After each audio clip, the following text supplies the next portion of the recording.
Today on a new episode of the KAAMP, we have a fiber artist in and around Knoxville. And if you would introduce yourself, we can get this ball rolling. Hello. Hi, I'm Bailey Earith. I'm a mixed media fiber artist currently based in Maryville. Maryville. So not Knoxville, but plenty close enough. Distant. So how has being a creative person in and around Knoxville treated you this year? This year? Specifically, yes. This year's been fairly quiet with all the craziness in the world. So I'm doing a lot of work, personal work in my studio, and I've moved all my classes onto Zoom. But there's still a lot of wonderful grants that are available for teaching artists, and I've been able to apply for those. So looks different, but it's still positive. Well, excellent. I'm glad to hear that. And one of the reasons I sort of lead with that question is because it's a good place to start, since everybody, being a creative person, has such a differing experience about how their art interacts with society, and society's kind of upside down right now. So that's kind of a thing I like to start as a baseline for this little conversation. Have there been any, just grandiose challenges or anything that have forced you to change your workflow outside of what you just mentioned as to moving your classes onto Zoom? I wouldn't say that so much as one thing that I did do a year ago when we were in the middle of the great shutdown and everyone was supposed to stay home and everything was shut down. I find for myself that sharing with others helps me get out of my own head and my own perseverating about being miserable. And so, and I was feeling so many mixed emotions about the situation. So what I did was I made a large art installation and I hung it in front of my house in my neighborhood, and I put an artist statement by the curb, so that basically there was an art walk, and anybody who was doing their daily walk around the neighborhood could experience art and see what it was, and it was very positively received, and it had a lot of, it really expressed the COVID situation and all the mixed emotions that everyone was feeling, and it was I was really pleased with the whole process. It was good for me, and then it was, like I said, it was well received by the people who got to see it. Well, that's excellent. But even if it wasn't well received, it felt good for you, right? Absolutely. Absolutely. Another thing that I was doing was making uplifting, positive message art postcards. And then as I would go for my walk, I would just randomly slip them into people's mailboxes so that they would get something happy and delightful to, again, hopefully break the tension of the situation. So yeah, that's incredible. There again, it worked. It was well received, but like I said, it was also very cathartic for me to do that as well. So it's win-win. Well, that word cathartic is one that I like to throw at people in this scenario when I ask about their workflow, because in my workflow, I find that, the Zen or the flow state, or, when you can just eliminate distractions and work and action, reaction, whenever you enter that headspace. Is that something you find in your workflow? Oh, I live for that. That is my drug of choice, for sure. Absolutely. Excellent. Yes, my work is all about energy flow, positive energy. I do mandalas in many different art forms, from drawing to fabric to embroidery to collage. And I teach it. I do all sorts of mindfulness art lessons. So absolutely, when I can get into my zone and in my studio, it's so good for my mental health. Yeah, it's the best feeling in the world. Well, there's lots of good ones, but that one's really good. Yeah, it is when it's so wonderful when I can go in my studio, get in the zone, and the day will be gone. And I'll be like, well, why am I hungry? Oh, well, it's been 12 hours since I ate. The sun has gone down. Oh my gosh, I just had no idea that time had gone on. So it's I love when that happens. I resonate with that very hard, because it'll be a Sunday morning. I'll wake up, I'll sit down at my desk, and all of a sudden it's 2 p.m. and I'm hungry. Like, what have I done?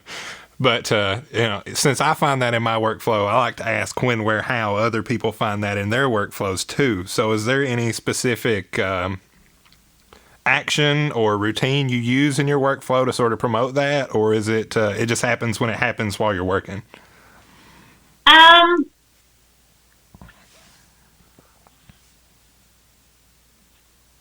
I think I've set up my studio, first of all, to have full spectrum light. Excellent. So it does not show day or night or time passage. I do not have clocks in my studio for the exact same reason. I shut off my phone and I refuse to peek at social media. That's it. And I just start working on whatever medium is speaking to me on that day. If I'm feeling like drawing, or I'm feeling like working on something bigger, like my fabric pieces, and I just start. And sometimes, I choose specific music. Sometimes I want, lately I've been really addicted to the Native American flute prayer music. Sometimes I want something very zippy, like Lindsay Sterling, her wonderful violin work. Yes. So it really depends. It's usually something without vocals. So again, I don't have the distraction, but I just start working. Sometimes, like I said, it's one specific project, like drawing a mandala. Sometimes I feel like I need to move, and so I will be printing papers or printing fabric, and then I'm walking, I'm hanging them up, and they're drying, and then I bring them back and I add some more, and I'm moving all day long. It just depends on what I'm needing, and that's what I set up for myself. Well, it sounds like you know yourself well enough to have your studio set up just perfectly for you and your workflow.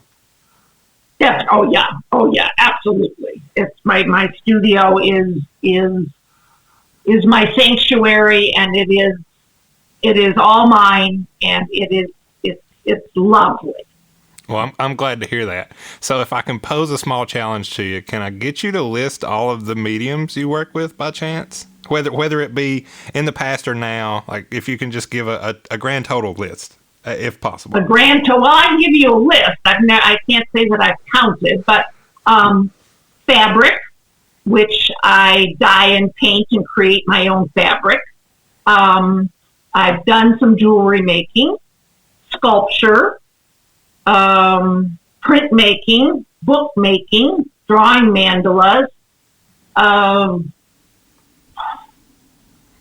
Those are the big ones that I'm into right now, or recently. Actually, just in the past week, I got out some caning reeds, and I was creating basket weaving orbs, and that's something that I really haven't done in years, but I had that need, and I that's what I did. Oh, I totally understand. 4 weeks. Sometimes it just speaks to you, and that's the thing you have to do in the moment. Exactly.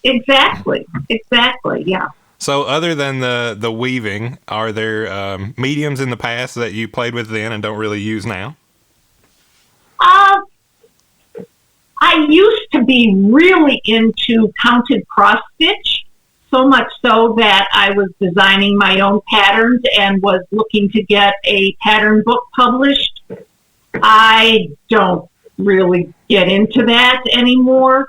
I used to knit and crochet. I don't really do that anymore. I've done some stained glass work. I've done some pottery. Again, that's something I don't care to really dabble in for, because it takes so much equipment, specialized equipment, that when I have access to somebody else's studio, I will play, but I don't care to, take up space and invest in all that that's not where my passion is, so I don't have that set up in my personal studio. Understandable. So the flip side of that question is, are there any mediums you would like to get into or willing to experiment with in the future? Actually, my newest thing, which is kind of how the basket weaving org came to be, is I've been loving, because I love to collect unique and handcrafted yarns from other artists, and I have started weaving on found objects. So that's been my passion over the spring, and I find it completely addictive because it's sculptural and structural, and I just love it. I just love it. I mean, I can get into it, and that's one of those projects where the whole day goes by. Right. Oh, what happened? Because you're just weaving, and you get such amazing results from just being in the zone and doing what you do. And people, I've got good friends, and they all save me oddities that they think I might want to play with. And so they've given me interesting structural things, and I've woven on them, and then I will show them a picture, like, look what I did with your such and such. And they're like, oh, that's really beautiful, but I don't know what you mean by such and such. And I'm like, well, hello, you gave me this thing? They're like, that? You did that with my piece of garbage? It's like, yes, that's what I do. Right. Yeah. I made it pretty. Look. That's excellent. So what kind of variety of found objects have you used in your work? In my work? Mm-hmm. Oh my gosh. I've used oscillating fan cages. I've used ceiling fan blades. I've used, I just did 2 pieces using the rims from the trim rims from a ceiling fan light. I use rusty chains and rusty washers constantly. Glass, ceramic shards, broken mirrors. I've used plastic plates and egg cartons. Of course, nothing ever looks like, nothing. I never want somebody to go, oh, well, look, there's an egg carton. Yay. Right. Nobody ever knows that what something was, except for my rusty chains. They are what they are. But, when I use something, I like to use it, and then it becomes something else. It is no longer trash that I'm trying to pawn off as art. People don't ever know what it is, right. What I've, what the foundation is. The mystery goes a long way. Yeah. But to take something and turn it into something else that someone would have no idea is a great it's a great journey for that item and for you as a creator. Absolutely. Absolutely. It's so much fun, and I adore puzzles. I adore solving puzzles, and to me that's how my art is. It's just making a series of decisions and figuring it out, and figuring how you're going to get to the end from where you are, and how to make different materials work. And it's just a puzzle. It's just life is a game. I think I have a very similar outlook on some of my pieces, because you just don't know. You have an end goal in sight, but you don't know where the pieces need to line up to get there. So part of the fun is putting the pieces together in some order to make the end result happen. Absolutely, yes. I would not ever know exactly where I want, especially with my fabric, know where I want a piece to go, what I want it to look like, and then go to the store with my recipe, if you will, and buy all the fabric that I need for that project, and then come back to my studio and make it. Well, I'm so bored already. I would never do that. I just usually start with one piece of something that's inspiring me, either be it a fabric or a found object, a thread. I mean, it could be absolutely anything. And then, how things are laying in my trash can. I go, that's an interesting color combination. And it comes out of my trash can, and I start with it. But I love the idea of making do with what I have. And so if I get to a point and it's like, oh my gosh, I need 5 more inches of blue fabric. Well, I'm out of it. It's gone, because my fabric, first of all, I make it myself. So I can't even buy it if I wanted to, which I don't. And so that's the challenge, to go, oh, well, I could do this, or I could add a piece of lace, or I could scrunch it there, or I could, and then that just elevates the piece, because it's a surprise instead of something predictable, like, oh, I had exactly enough fabric, and so, yep, there it is. That's what I would expect to have happen in that spot. It becomes like, oh, well, that's unexpected, and that just elevates the piece. So, with that being said, it sounds like you would absolutely loathe any paint by numbers task. Oh my gosh. I hate adult coloring books with a passion. The only thing I like about them is I want to publish one of my own, but I do not color. No. Totally no. So nor do I follow kits. I mean, when I read, I used to write for. I've got several books published, and I used to write for magazines and all that on how to do different, with instructions on how to do different projects. And when I read those, a magazine, the craft magazine. And it's like, oh, that's an interesting technique. And I read through it and I go, oh, I see what they're doing. Okay. And then I totally do it my own way, because I don't want to, I know tricks to make it easier. I know I don't like this or that they did, so I'm going to change it up. And I don't even make a sample one with their own instructions. I completely just start with, I got the idea. Okay, I'm done. I'm going to go do it my own way.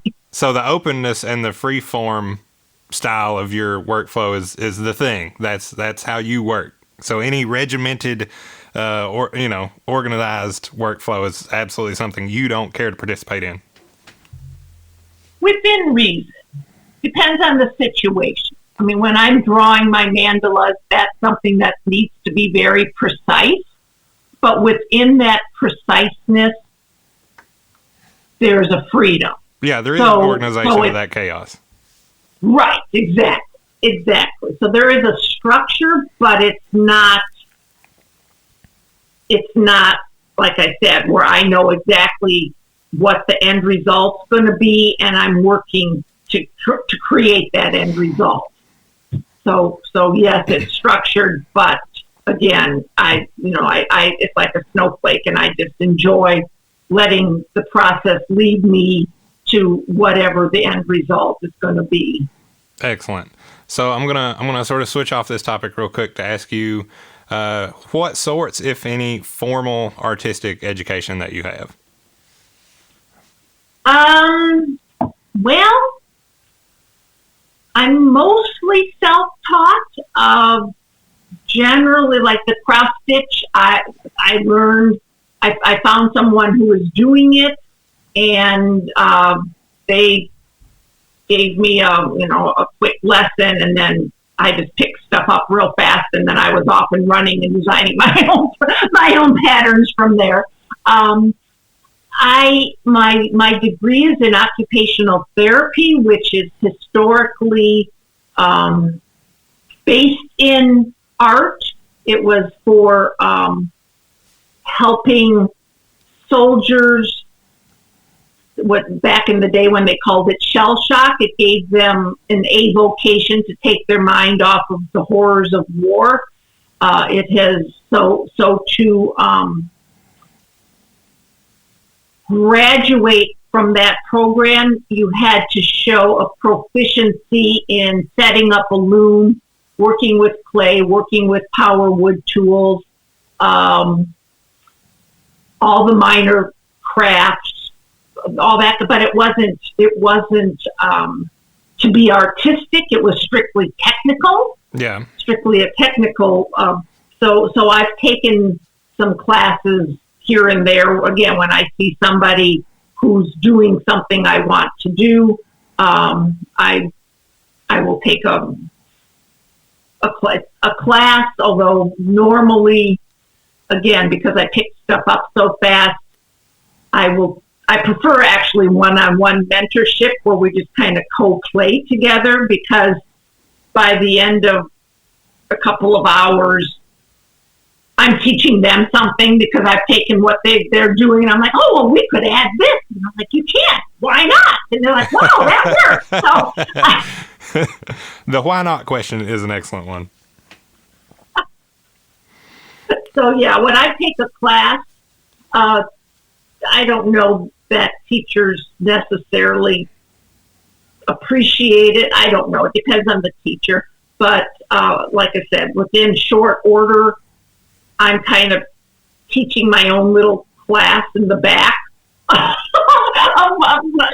I'm just moving on in a different direction than they're teaching. And people go, oh, what is that? And then next thing I know, I'm kind of teaching it, I don't mean to. It's just organic, and it happens. I know the feeling. I've been guilty of such things myself.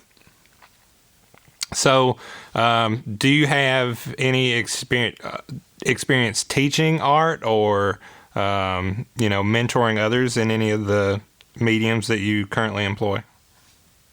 Oh, yeah. Oh, my gosh. I teach constantly. I teach K-12 and special education, artists in residencies throughout. Well, I'll go wherever people ask me to come, but most of my work is in East Tennessee, primarily in the rural communities of along the North Carolina-Tennessee border. The rural, in the foothills of the mountain.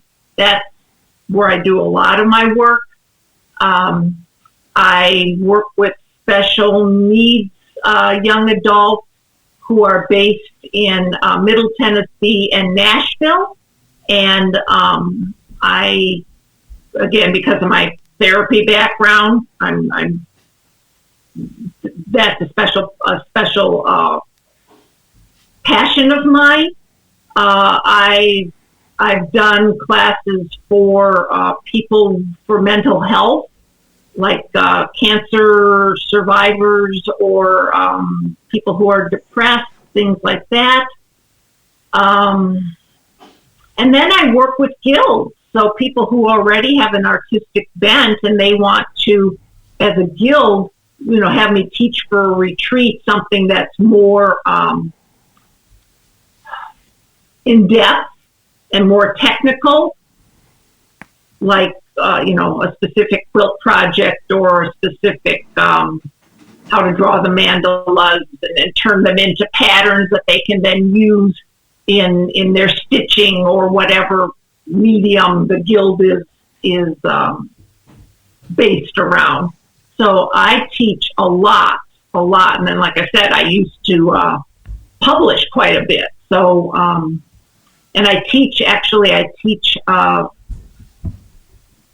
seminars for teachers, how to bring art into the classroom to teach academics. So I do seminars around the country, usually during the summer, on different techniques. So yeah, I guess the short answer is yes, I teach quite a bit. Well, I really enjoyed your answer. You covered a lot of bases. Like that's a lot to do, and there's a lot of overlap and not a lot of overlap in that answer. It is, and I'm also an art coach. So if somebody just wants, why is this painting off? Why? And I'll help them with their color theory, and then I advise them for an hour or so, and then that might be all the help they need. They just need a coach to kind of get them over a hurdle. Or if somebody sees a project on Pinterest and they just don't have a clue how to start it or how to go about it. That's all they have to do is send me the picture, and I will look at it, and if they talk to them about it, like, well, it's orange, but I want it to be blue. Okay, that's cool. We can do that. And it's got the letter G in it, but I need it to be a letter A. Okay. And then I help them make the thing that they want to make. And so yeah, it's a lot of, and because then they don't need to know a lot of foundation. I just start with the project, and then that way they are getting the success right away, and then that might motivate them to maybe backtrack and get some foundation and grow as an artist. But they get to actually get a finished product, which is very motivating for a lot of people. So, do you have creativity is your full-time occupation, right? You don't have a day job, and this is on the side, so this is it all the time. Oh no. This is how I put food on the table. Excellent. That is also a question I like to ask people, because you never know. Some people are, massively creative and then still have a 9-to-5 that has nothing to do with what they do as a creative person. And that dichotomy is sometimes very enlightening and can be somewhat entertaining. Yes, this is true. I find that with musicians as well. And I'll just ask them, because I'm really into music as well, and I'm a performer. And I will ask someone, like, well, is this that exact question, is this your full-time job? Do you have another job? Just for that exact reason. You want to find out. I'd like to talk to people and find out what makes them tick and all that. But yes, this is something that I do all the time, full-time, more than full-time. It's my lifestyle. Right. So art and creativity is the thing you eat, sleep, and breathe, and it just so happens to be the thing that you use to support yourself in society, and that's amazing. Exactly. Like we're doing this interview today. Well, it's a Sunday afternoon, for heaven's sake. Here I am working, and I just came up from my studio where I was working, and so yeah, but what they say. If you love what you do, you never work a day in your life. Right. And I appreciate the time you're taking to speak with me. This whole podcast ordeal started as more or less a passion project to expose more artists to people, because more artists always need to know more people, because people need art. And I've felt that way forever. And, us being in the COVID times and society being upside down the way it is, I felt a lot of people weren't getting exposure in the way that they needed or deserved.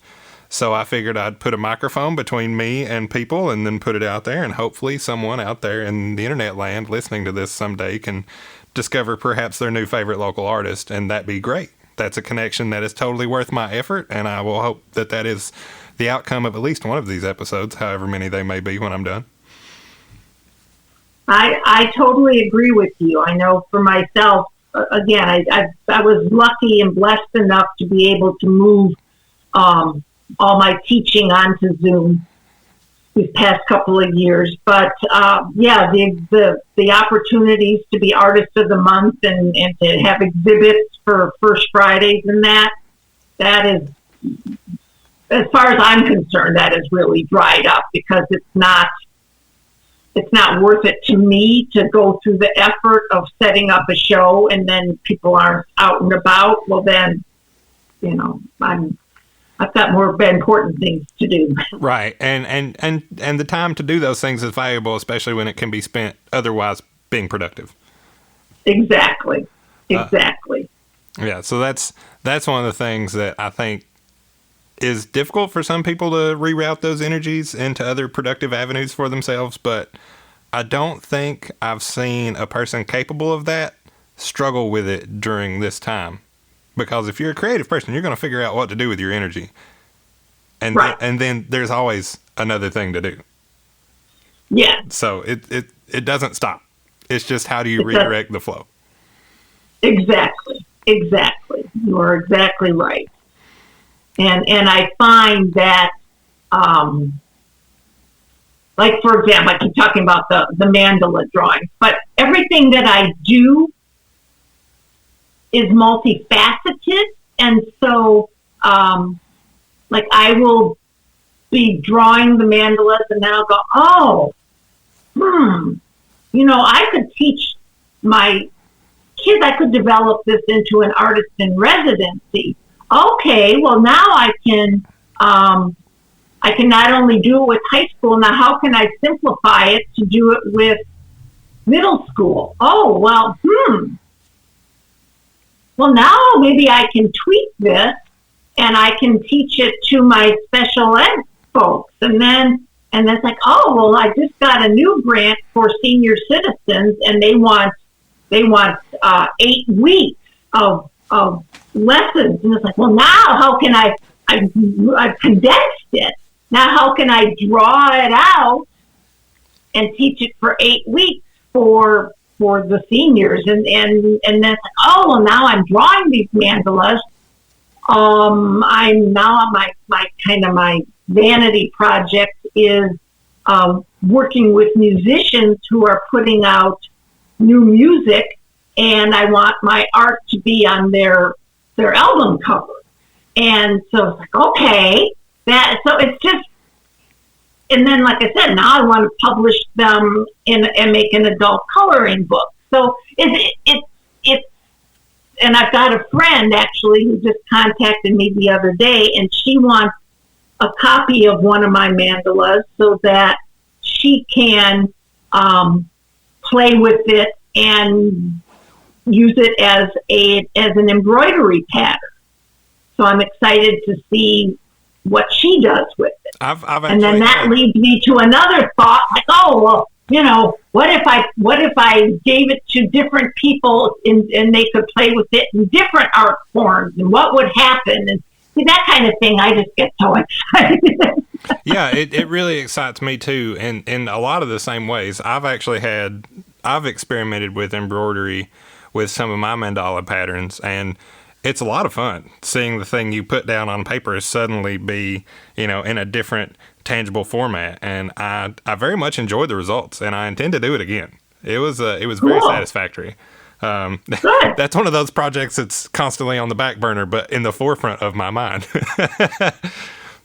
But the nice thing about those projects, at least for me, is I have a go bag, and so I've got that kind of stitching that I can just hold, and I can take it to when I'm going to go hear a concert, or I'm going to go, sit in a meeting or something, and I'll just be stitching and working while I'm doing something else. Right. And a lot of my work is very large or requires a lot of setup and things, so I can't take it with me. But when I do have those projects that can be take-along projects, it's pretty awesome. Yeah, it is. I don't know whether to say a convenience or a luxury, but to be able to take the thing with you that you're comfortable doing to wherever, whatever, it is comforting, and it is nice knowing that you can take that process with you and find that flow state, or Zen mind, whatever you want to call it, just randomly wherever you are about town, is very, very enjoyable. Absolutely. It makes it feels like you're doing two things at once. You're accomplishing the have to while you're also doing what you want to, and it just makes it's a good thing. Yeah, it makes the day go by faster, and it makes life more enjoyable. I think it definitely works that way for me. It does for me, absolutely. Plus you've got the marketing aspect. Yeah. Because somebody will always come over. I have to see what you're doing. I'm sorry, I don't mean to be nosy. I'm like, well, that's why I'm doing it in public, so that people will ask me and let me tell you about it. And here's my card, and I do sell work. Right, and it's I'll be out and about in my day, participating in society, and I'll be wearing some jewelry around my neck that I've made, and I'll be at the cash register, or at the gas pump, just wherever I am in my day, and somebody go, oh, hey, what's that? So I'll either take it off, or they'll walk up to me and I'll show it to them, and they'll, oh man, that's awesome. And then that small networking opportunity presents itself, and then who knows what's going to come of that. Exactly. And for myself, I find that kind of organic interaction is much more effective than hitting somebody over the head with a sales spiel. Oh, definitely. 100%. I would much rather do that and have that interruption to whatever I'm doing than, having some quote unquote script I have to spiel off to someone, because I've been in a retail environment. I've had those spiels. I don't really like turning on my sales voice just to, talk to someone about what I'm doing. So I much prefer somebody naturally be curious and capitalize on their desire to ask questions. And then I will happily answer, and we will talk. Yes, exactly. Yeah, it's a much more comfortable way to interface with a potential client, in my opinion. Oh, right. Yeah. And the fact that they've initiated it, then that they've already expressed an interest or a need or something. And so they're already receptive to getting an answer because they are the one who posed the question. Yes, they very much want that answer. Yes. Oh, definitely. Well, I'm glad we can find common ground on that. Now I'm going to ask you about influences. Do you have any influences in any of your mediums just across the board that you find gets boiled down or distilled into your artwork, no matter the medium? Just, large influences. Do you have them? Can you list them? Oh, yeah, definitely. Again, back to the mandalas. All my work is kind of organic and mandala based. I mean, I work with circles in all my work, most of my work. So my work is pretty much inspired by the Tibetan culture and Native American culture. And so that's really my inspiration. It doesn't specifically scream, Native American, but it's just that quiet and that natural and organic feel. And that's where that soulfulness. That's how where I'm coming from. And then again, the Tibetan the mandalas, the meditation, the positive energy, all that kind of stuff. So, And then the clean lines, simple lines, not a lot of clutter and frou-frou, and just like the Asian, one pen stroke says a lot. You don't need to embellish with a bunch of frou-frou and whatever. so you're familiar with the concept of impermanence? Oh yeah. Ah, Yeah. I don't think a person can make geometric artwork of any kind or mandalas in general without the concept of impermanence, especially if you're influenced by Tibetan culture, because that's a big staple in how they operate as creative individuals. Right. That it is the process and not the product. Yes, and that is a big influence on my workflow, and it sounds like it's a big influence on your workflow as well. It is. It absolutely is. Yeah, no question. Yeah, when the monks come to UT or anywhere around Knoxville, I generally try to go see the sand mandalas that they've made. And and I try to be there on the day that they are done, because I love to see them just run their hands over it and ruin the whole thing, because that is one of the most important parts of the process. And they all take such delight in destroying it. It's really fun to watch. It is, and when I am introducing the mandalas to my students, particularly elementary and middle school students, and I've got a little PowerPoint that I show rose windows and flowers and, just seashells and mandalas and life, and snowflakes and things like that. And I will show a video of the monks making the sand mandala. And I always tell them, okay, first of all, they work in silence for 3 days. I'm like, oh my gosh, they can't even wrap their head around being quiet for half an hour, much less 3 days. And then when they start sweeping it up, the jaws hit the floor. What? Mm-hmm. Mm-hmm. And that reaction is great too. Exactly. And then if you watch how, and I'll point out to them, now watch how they are destroying it. Each sweep is very methodic and makes a new pattern and a new pattern and a new pattern. And it was just that they enjoyed making it so much, they don't need to save it and put it on the refrigerator. It was the process that was what was meaningful to them. Yeah, the process is definitely the important part to those creators, and I enjoy seeing people's reactions most when they take the first slap across the table, because then you understand how much the other viewer understands about what actually is going on. Exactly. Yes. If you stop the experience with just the finished intricate design, you've only gotten half the picture. Right. It literally just half.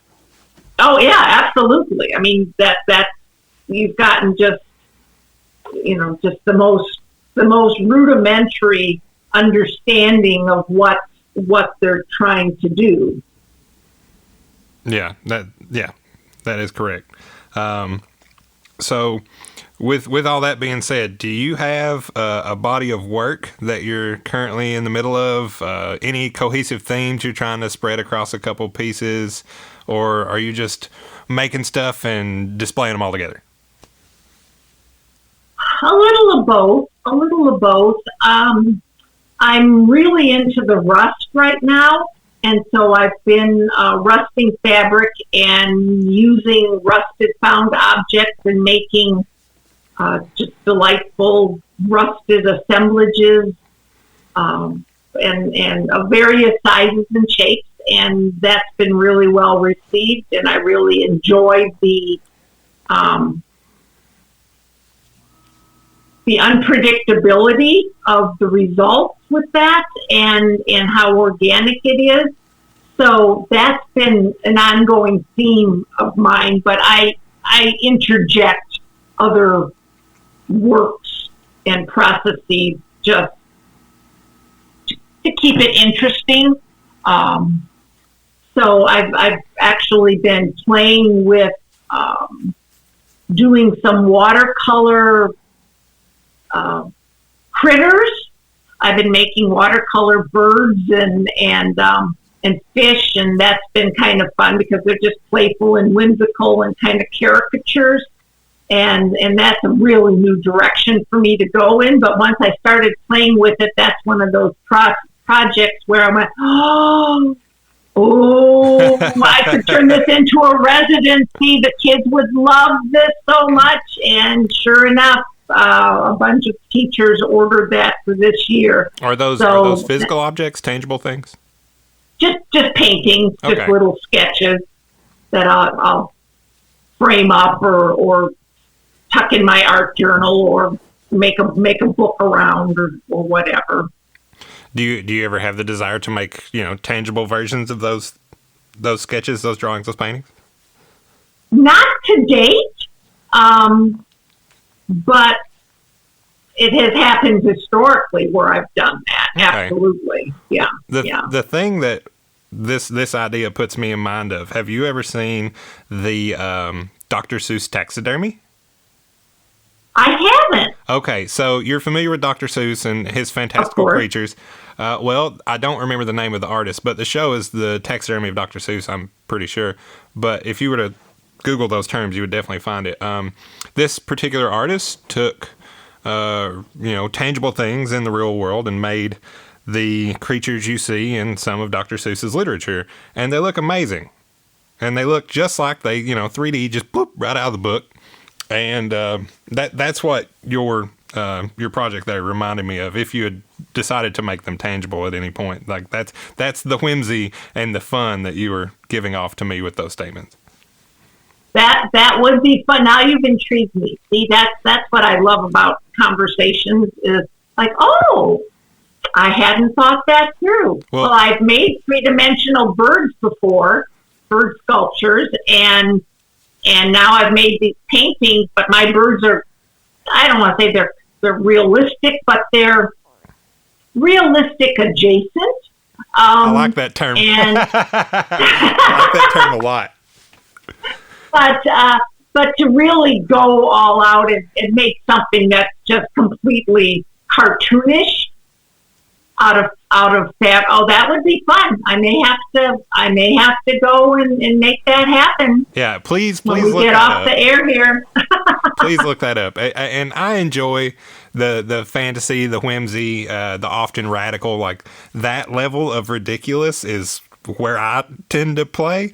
So that kind of thing is right up my alley as the goofy, fun, cartoony shenanigans that I like to get into. So I hope you enjoy that as well. No, I'm intrigued now. Now I want to go and play with that. Well, like for example, you had asked about doing a series. My main focus is my fabric, and I was invited to sit in on a bookmaking class, and I said, okay, well, I don't usually work with paper, but I'm always looking to learn something, and so I learned some bookmaking techniques, and then of course that led me to YouTube and et cetera, and I went down a rabbit hole. As one does. And then I made the books, and I played with, well, I could make them bigger. Oh, well, let's see how small I can make them. And I was making them matchbook size. And then it hit me, and I went, I wonder if I could make them out of fabric. So then I was designing these books, not the way other people do, quote unquote, fabric books. They were like paper, these art books, but I was adding fabric to them. And then I said, well, oh, now I could teach this. And it's like, okay, well, I will have to put it back into paper to take it to the school. And so it's just, and then as I'm working, I go, oh, well, well, I could now do this because I don't want to have to measure and cut that paper. So if I just fold it, now it's a book that there's moving parts and pockets and it's just a wild ride that I go on. Yeah, it certainly seems that you have no shortage of lenses to look at your projects through. And I think that's amazing. Right. Yeah, oh, absolutely. I mean, because just like you were saying, well, have you done those in 3D? Oh, that intrigues me. Now, like when I'm teaching, and this especially happens when I'm teaching adults, because I have a longer span of time with them. Right. And somebody will come up to me with a problem, and they'll be like, oh, mine doesn't look like yours. It's got this flaw in it. And they're all upset. How can I fix this flaw? Well, they just want one answer. Like, just do this. It'll be lovely. Right. Or, call this a practice piece and try another piece, whatever. They want one answer. Right. Well, I love puzzles, and I just go, oh, well, this is fun. You could do this, you could do this, you could do this. Oh, but then you could do this. Oh, but then you could. And their eyes glaze over. I'm like, oh, Bailey, you did it again. They don't want all that. They just want you to fix the problem. But now I've thought of 20 ideas, and don't you know that after the class, I'll be sitting there going, I need to work with those ideas because, oh my gosh, I came up with those ideas. We gotta see where those ideas go. Right, and you can't just sweep them under the rug because they've ran through your head now and they're there. Thank you. Exactly. This is exactly yes. So when you take these things home with you, metaphorically, is it a double-edged sword? Because I found it to be a double-edged sword for me. How so? So I work in a very technical industry. I wrap cars, make signs, and this is one of those scenarios as a professional where there's 1,000 ways to skin a cat. And as long as you work within a certain set of parameters and achieve the target result, then you can do it almost however you want. And that freedom and small set of limitations is bittersweet. Okay. And that's how I found the double-edged sword. Okay. Sometimes it is. Sometimes you just got so many ideas that you just it's hard to focus and just delve into one or two for a given amount of time and see where it leads. But then I just honor that in myself, and I say, okay, right now I'm kind of manic and I got so many ideas, so I need to do something that's moving. And so it might be, painting this and gluing that and having 5 things going so that as one thing is setting up, I'm working on the next thing, and then I can go back to the other thing. Or my studio is a big open space, so I can see something on my design wall while I'm busy working on something else. So we're having this conversation I'm having this conversation with the piece while I'm working on another piece. And then after I do that for a while, I kind of, not that I get tired, because I don't get tired, but I sort of calm down, and I circle the drain, and I keep getting closer and closer to that focal point, and I go, okay, now this is the one thing that I really want to focus on now that I've kind of touched everything and got it out of my system. Right. So I relate to that in a way that if I have an idea boiling in the back of my mind, I can occupy my hands and my mind with other things that I'm working on and let my sort of subconscious or unconscious mind distill whatever batch of ideas I have floating around. And when I settle on something in the forefront of my mind, I'll go do that. Exactly. And then that ends up being the thing that I work on, or the desired result, or I've figured out the workflow in my head and I go do it. I just let it bubble away in the back of my mind until I come to something or some point that I'm comfortable with about that thing.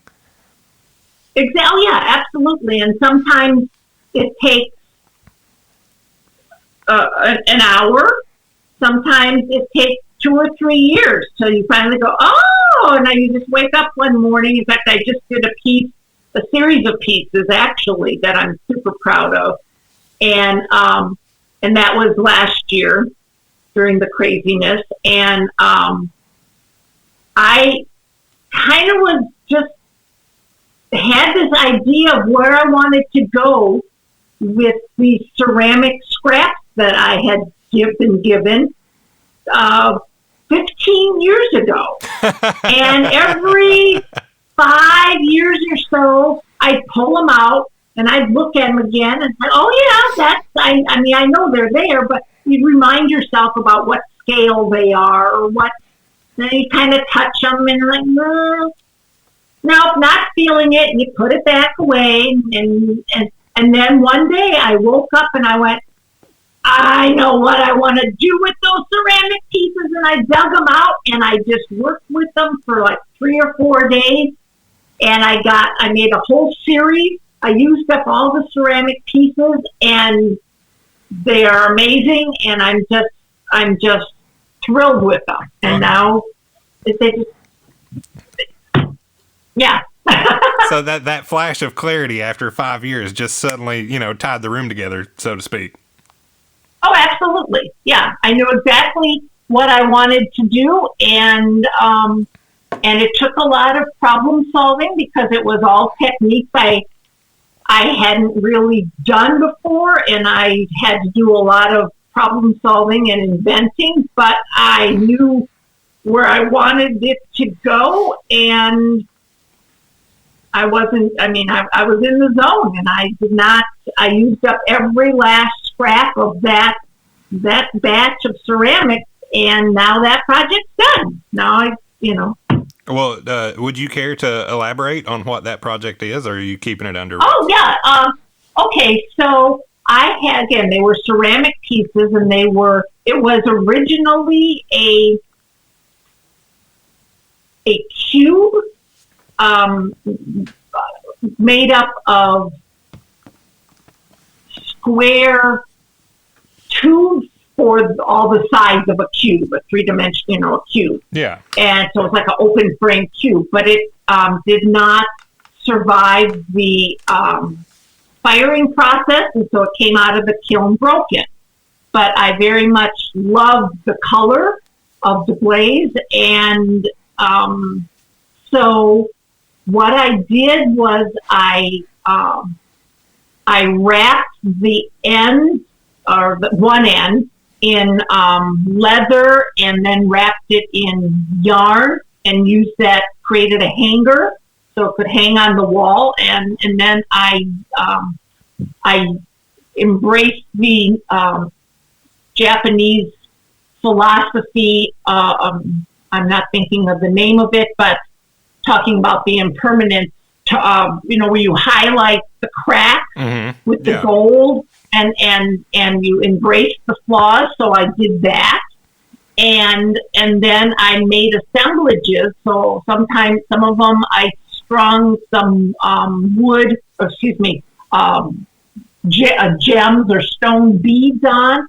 Some I had some petrified seed pods that I put on. Some I put on some of my rusty washers.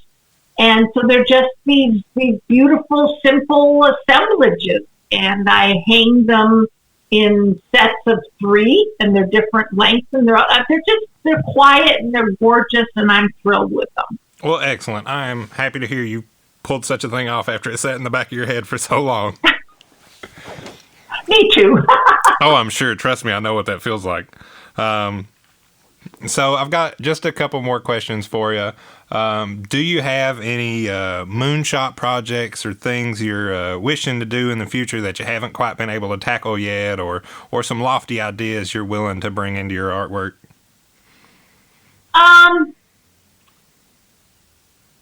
Not so much. I mean, I keep doing I mean, I keep changing what I'm doing and adapting. So nothing as a major goal. I do have a personal goal for my teaching, though, and that is once the world becomes normal again, I very much want to do some more retreats where somebody has set up a retreat in some amazing place like Bali or the Bahamas or Sedona or someplace amazing, and wants me to come in and teach.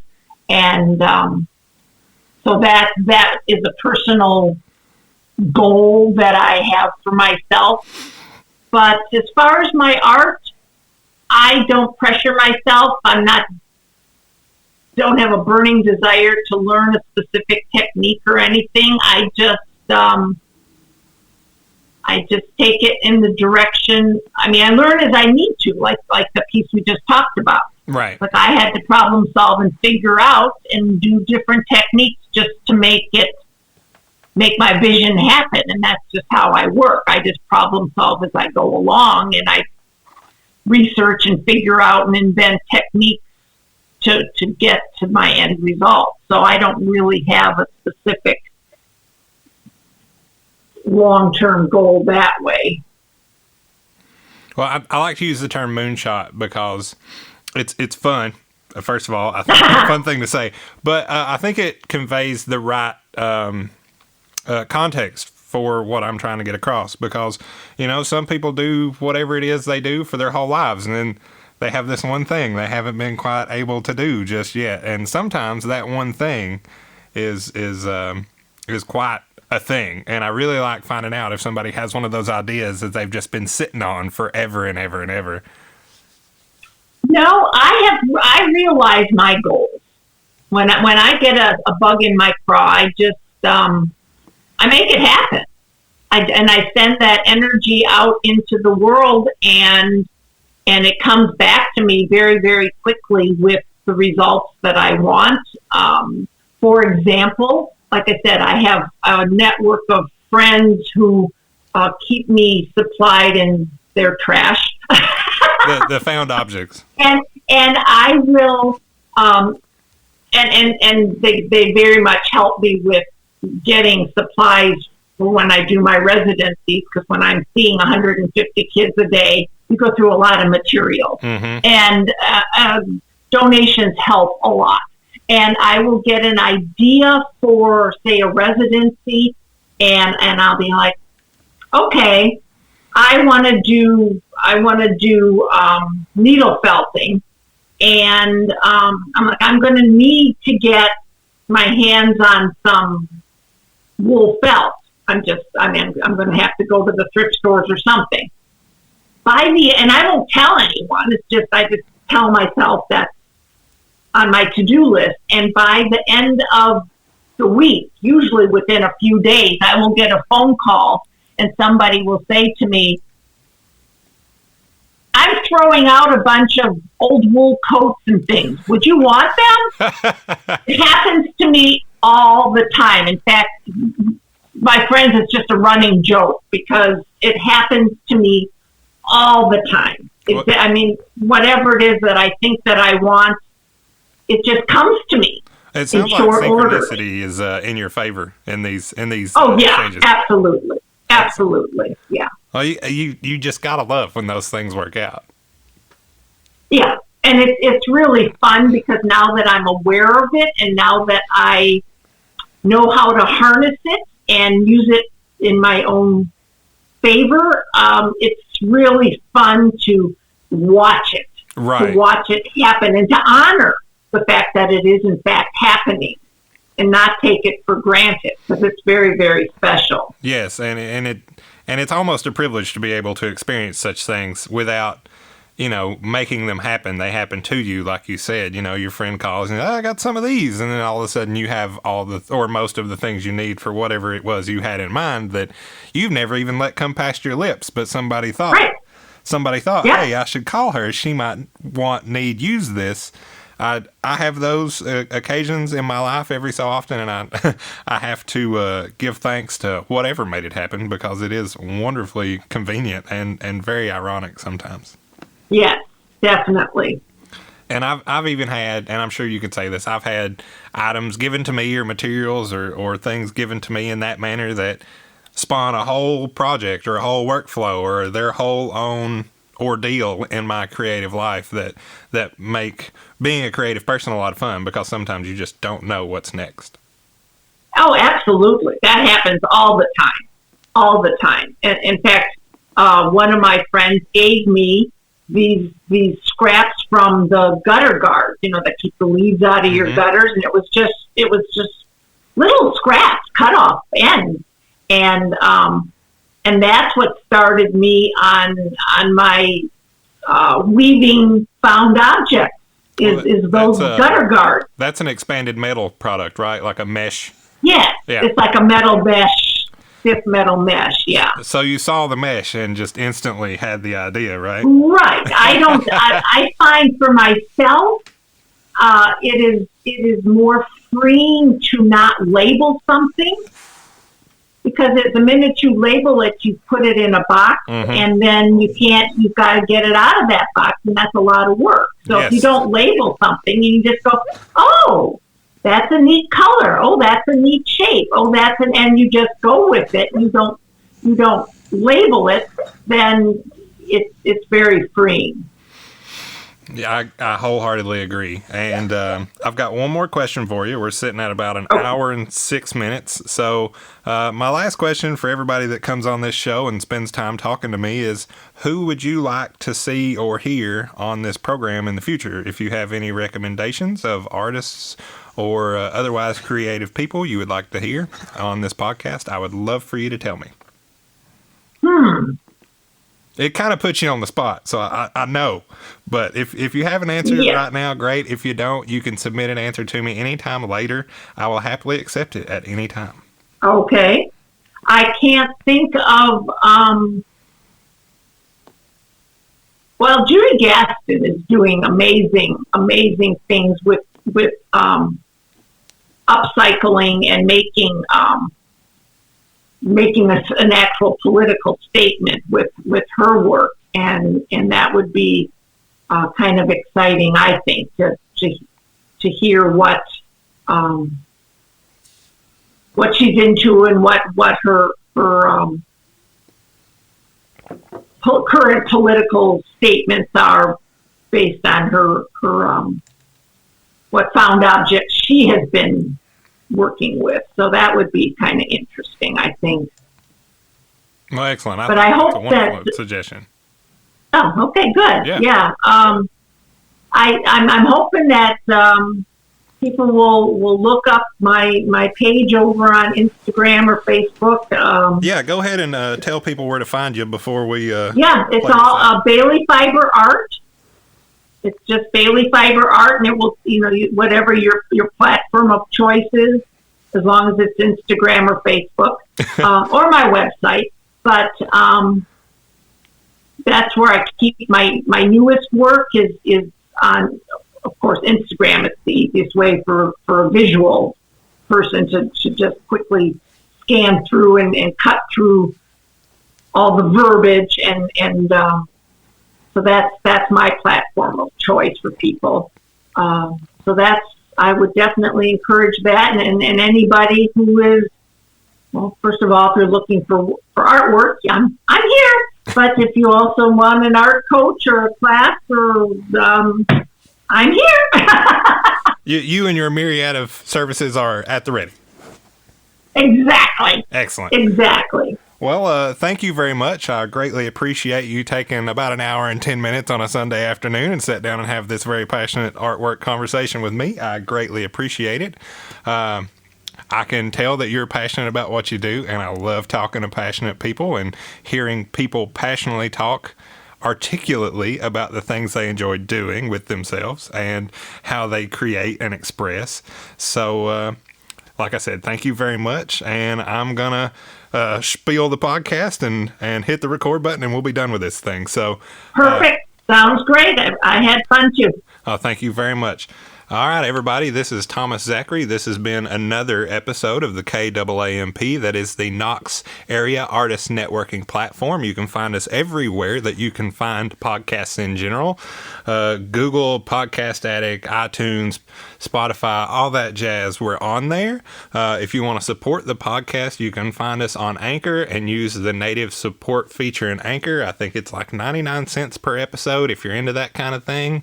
And if you don't want to do that, you can buy my artwork by Thomas Zachary, aka The Twisted Wrist, on all the platforms: Instagram, Facebook, website, blah, blah, blah. I have all kinds of bright, colorful, often geometric and glow-in-the-dark artworks available. So if you just want to take a tour through my Instagram and shoot me a message, just know that the monies you spend on my artwork help support this podcast absolutely directly. There's no middleman. It's just me. And thank you for listening. Thank you for your time. Thank you for your support. Y'all have a good day.